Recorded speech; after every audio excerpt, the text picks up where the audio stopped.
నాకు నీ చిన్నప్పుడు నువ్వేం మాట్లాడదు. ముందు నేను చెప్పేది విను. చిన్నప్పుడు మన మధ్య గొడవ జరిగినప్పటి నుంచి నువ్వంటే నాకు అసహ్యం పెరిగిపోయింది. జన్మలో నీ ముఖం చూడకూడదనుకున్నాను, కానీ ఇక్కడికి వచ్చాక నిన్ను నీ అందాన్ని చూశాక నిన్ను తప్ప ఇంకెవ్వరిని పెళ్లి చేసుకోకూడదు అనుకుంటున్నాను. నువ్వు చాలా అందంగా ఉన్నావు. చిన్నప్పుడు అమ్మా నాన్నలు మనం భార్య భర్తలు అంటుంటే అర్థం తెలియక అవునులే అనుకున్నాను.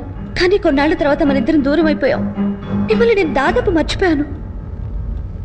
నాకు వెంకటరమణ అనే అబ్బాయితో పరిచయం అయింది. తనంటే నాకు చాలా ఇష్టం. నేను అతన్ని పెళ్లి చేసుకుందాం అనుకుంటున్నాను. నువ్వు అతను ప్రేమిస్తున్నావా? అయినా పర్వాలేదు, పెళ్లి మాత్రం నన్నే చేసుకోవాలి. నేను మిమ్మల్ని పెళ్లి చేసుకున్నా నాకు ప్రతి క్షణం వెంకటే గుర్తొస్తాడు.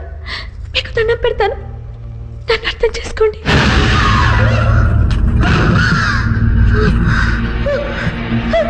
ఏంటి అర్థం చేసుకునేది? నువ్వు వాడిని ప్రేమించినా పర్వాలా, నువ్వు వాడితో పడుకున్నా పర్వాలా, నీకు వాడి వల్ల కడుపు వచ్చినా పర్వాలా, పెళ్లి మాత్రం నన్నే చేసుకోవాలి. అర్థమైందా? అర్థమైందా?